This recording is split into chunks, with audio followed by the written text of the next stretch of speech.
PvP, the final frontier. These are the voyages of the YouTube channel Darth Craig. Its continuing mission to explore strange new PvP teams, to seek out new meta and new hero synergies, to carelessly go where no one has gone before.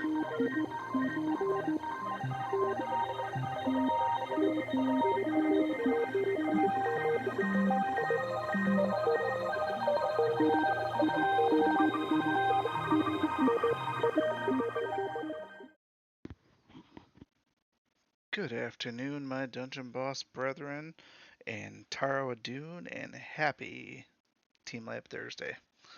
Today we're going to be trolling around a little bit in Gold League. I have been experimenting with some teams with Iris in Gold League. I know she's only a silver hero, but there are a lot of light heroes in Gold League. So I've been trolling around with her and working on some teams. Truthfully, the teams that I'm using aren't good enough to just go 1, 2, 3, just wham bam thank you ma'am on the far right.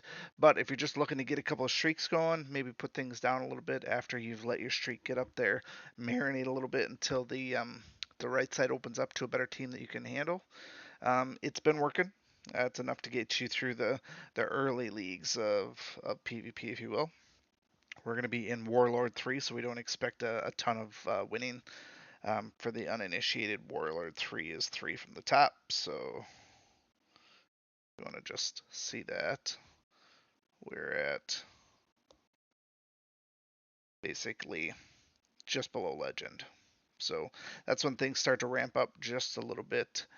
Um, but basically from Warlord 3 on up to Legend 3, you basically get the same kind of stuff over and over and over.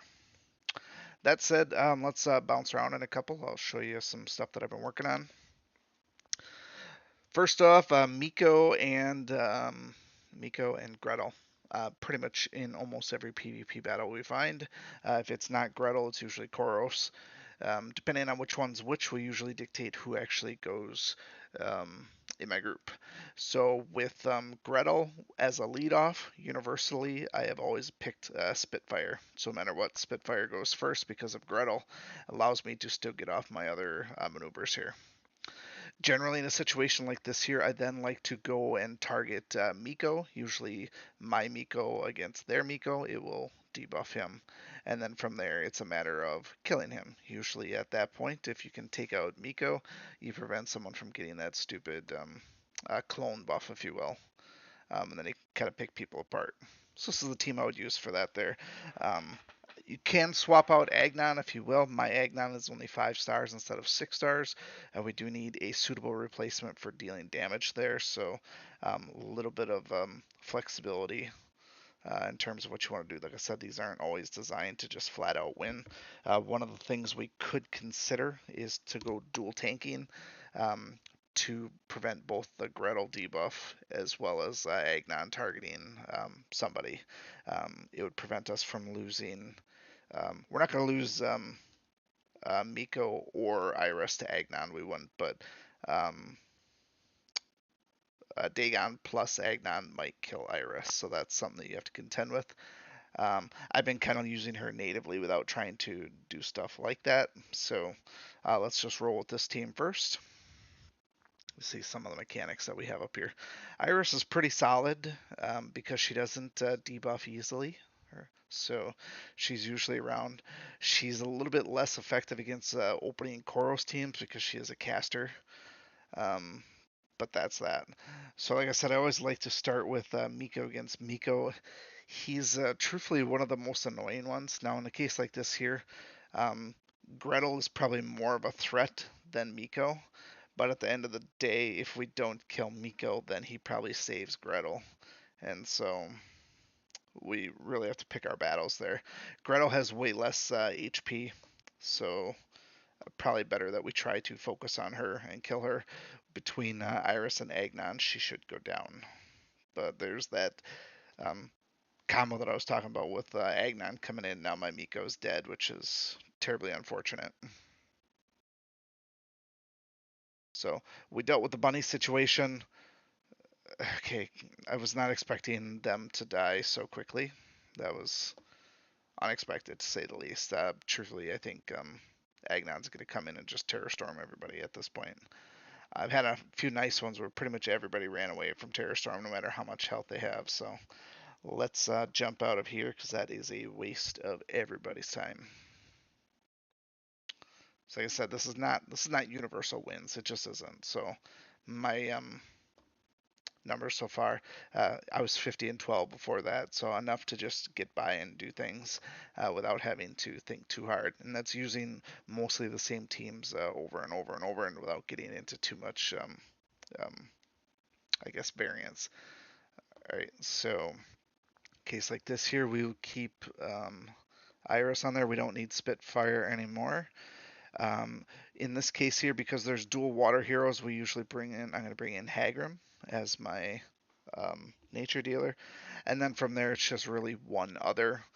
So the one other in this case here, usually I'd bring in Koros, but Koros being dual water seems a little bit risky, if you will. So we'll bring in Gretel. And the reason we bring in Gretel is just in case of emergencies, we'll use that against either Grognog or Agnon.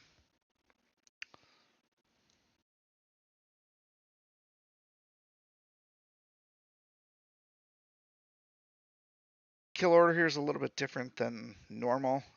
Usually Grognog is the priority because he's just, if he gets regeneration on everybody, he may as well just resign. So we'll save our debuff and go after Miko after we take on Grognog. And thankfully we have level advantage, so not overly difficult. Then just throw a couple of pot shots out there until the next turn. And then you see that with the Koros versus Iris. It's just one of the things you get. She's a caster. Koros likes to destroy casters. Free up Miko for the attacking. And then we throw everything at him and hope we don't get terror stormed into oblivion. We got two guys that are terrored. Miko dead. Agnon. Now, does this work up against at level?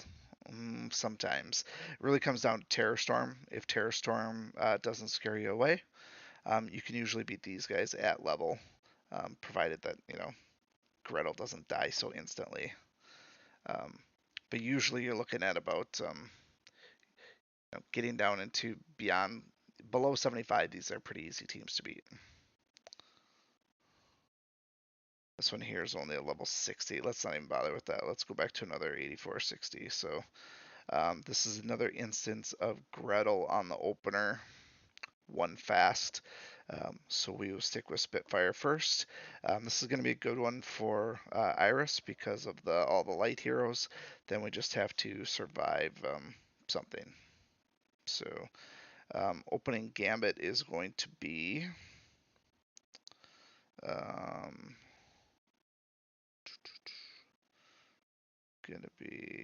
Koros. Nope, it's not going to be Koros. We're going to go with Abigail. And then we're going to go with Koros. And then Iris. So long story short on this one here, Gretel doesn't stand a chance. She just doesn't.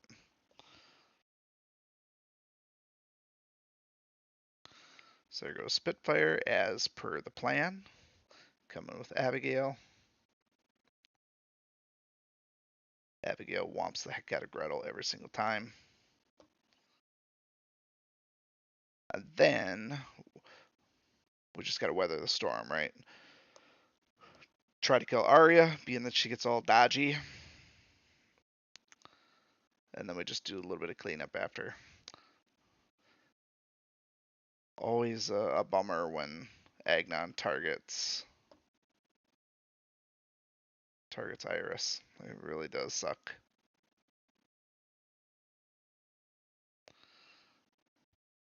Well, I guess we're losing this one. Terror Storm's already out, but I think we Might not quite have enough health here. If we can heal once with Koros, might be alright, never mind. We can't heal with Koros. A heal with Koros would have been great, but we're a bit out here now, unfortunately. Yeah, if Koros wouldn't have ran away, I think we would have won this one actually pretty easily. A little bit of a bummer. That's the thing with going against Agnon. Every single time, Terror Storm never disappoints if you're a PvP defender. It just doesn't. Alright, so another good one with Iris. We don't need Abigail this time, though. We don't need targeted taunting either. Um, so can't do anything to deal with Lorelei, so we just have to roll with it.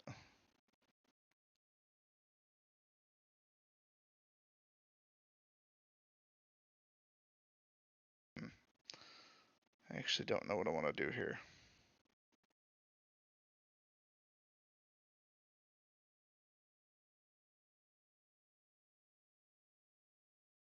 We're going to go with Miko to silence on Dagon. Is what we're going to do. We're going to try and kill Dagon. And then we will use a little Zen tactic here.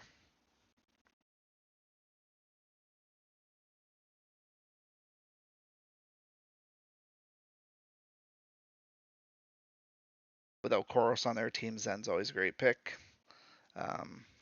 Provided he doesn't get ganked on the first turn.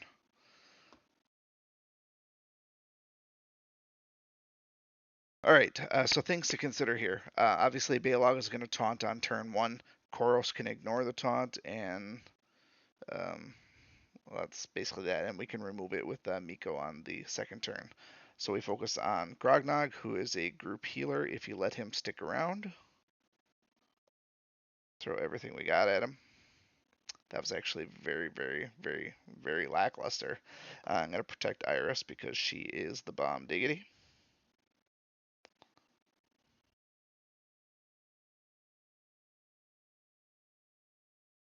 And Lorelei with the mega heal there. Love that, right? But it's how we drew it up here. Bail out taunts and then we pull it off and just hope that we can actually kill Grognog. And then Lorelei did her one trick. She's a one trick pony. She really can't do much more beyond that. They really had it out for Zen, didn't they? Okay, I'm not winning this one. I'm gonna go ahead and say that this one was a series of bad luck. It really was. I'm gonna keep attacking just out of pride.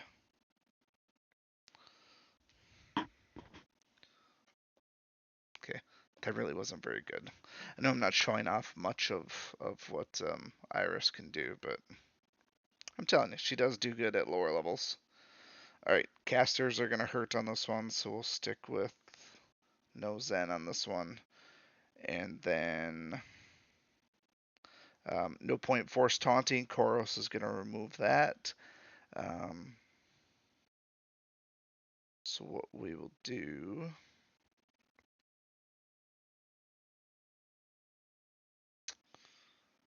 let's do Dagon. See if we can finish with a win here.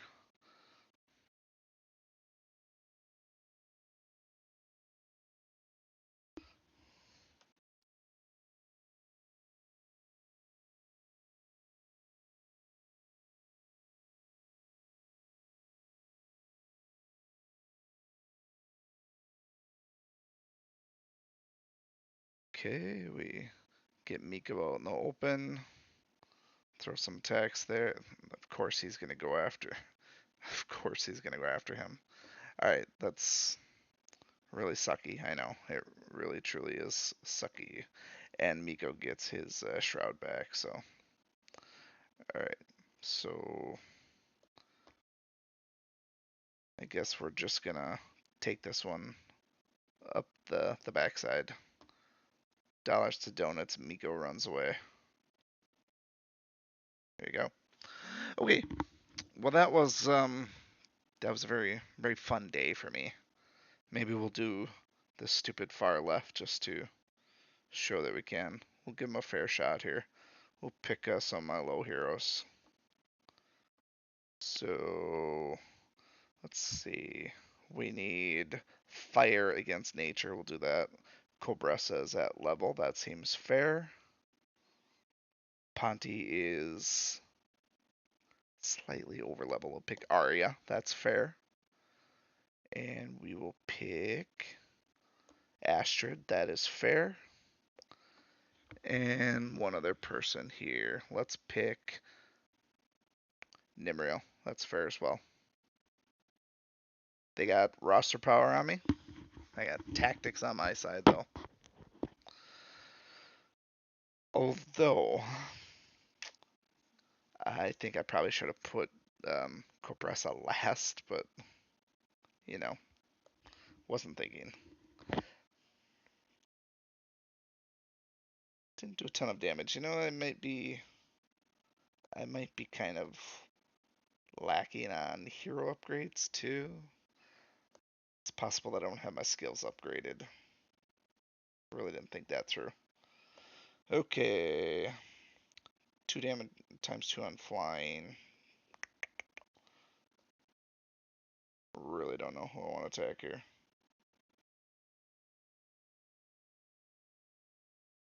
Go with the Cyclops. Yeah, I think I'm underpowered with my abilities. I'm pretty stingy with my gold, just because I do those quests for guild quests. I don't really do them regularly. I don't keep everybody leveled up as far as them because I don't use these guys for normal play. That makes this one as fair as it can get, though, right? Because all of my guys are much lower level. So if I can beat them with guys that aren't doing any damage, that means I am the boss hog. Pretty close. Oh, Craw. Who'd have guessed that Craw could actually heal anybody?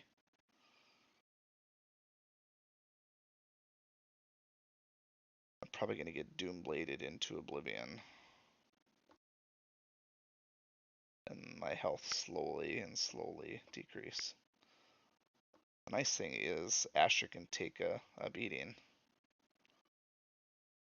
I don't know if she can last long term though.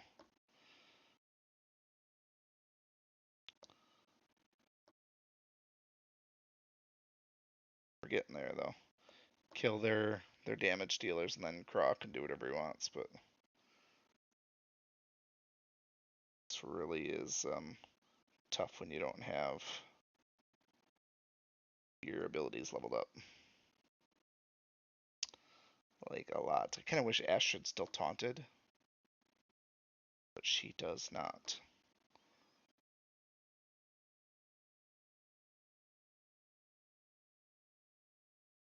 Don't think I'm gonna make it.